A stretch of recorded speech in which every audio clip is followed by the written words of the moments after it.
झालं बाबा एका परचं कुरिअर चालू, पुण्यापासून तर पुणतांब्यापर्यंत, बार्शीपासून तर बारामतीपर्यंत, सगळ्या महाराष्ट्रात जे कोणी माझे भाऊ बहीण दादा वहिनी मामा काका मामी जे कोणी बसलेले सगळ्यांना आता फरसाण घरपोच होणार. माझा जो दुकानचा फरसाणचा रेट आहे 280 रुपये किलो, त्याच भावात तुम्हाला कुरिअर होणार. वरचा जो पॅकिंगचा खर्च आहे तो सगळा माझ्याकडे राहील. मला दुकानात याची पॅकिंग वगैरे थोडी महाग असते, मला दुकानात जे पैसे भेटणार त्याच्यापेक्षा 2 रुपये कमी भेटतील कुरिअरमध्ये, काय अडचण नाही.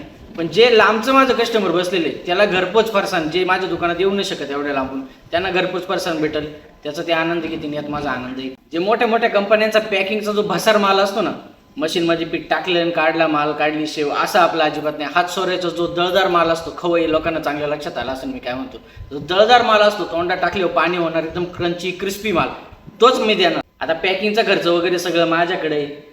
फक्त कुरिअरचे जे 60 रुपयावरचे असतील किलो मागे ते तुम्हाला द्यायचे, 280 रुपये फरसाण प्लस जे कुरिअर चार्जेस असतील ते तुम्हाला पेड करायला लागतील. तुम्हाला घर बसले ते भेटून जातील. तर स्क्रीनवर एक नंबर देतो, या नंबरवर व्हॉट्सअपला हाय करा, तुम्हाला जी मालाची लिस्ट आहे ती भेटून जाईल. त्यानंतर तुम्ही तुमची ऑर्डर टाकू शकता, ॲड्रेस तुम्ही डिटेलमध्ये टाका, म्हणजे अचूक तुमच्या घरापर्यंत ते पोहोचून जाईल. आणि पटापट ऑर्डर करा. तुमचा दादा इथं बसलाय, तुम्हाला एकदम क्वालिटी माल, आज सकाळी बनलेला माल तुम्हाला संध्याकाळपर्यंत पॅक होणार, दुसऱ्या दिवशी तुमच्यापर्यंत येणार, एवढा फ्रेश माल तुम्हाला भेटणार. तर minimum quantity, order quantity 1 kilo राहील. 1 किलोच्या पुढे तुम्ही किती पण ऑर्डर करू शकता. त्या 1 किलोमध्ये तुम्ही अर्धा किलोचे 2 पॅकेट ठेवू शकता. मग तुम्हाला अर्धा किलो शेव पाहिजे, अर्धा किलो मिक्स फरसाण पाहिजे, ते तुमच्या हिशोबाने तुम्ही करू शकता. 1 पॅकेट अर्धा किलोचं राहील. मिनिमम ऑर्डर क्वांटिटी 1 किलो राहील. पटापट ऑर्डर करा, मी इथं तयारच बसलो तुमचे कुरिअर पॅक करायला.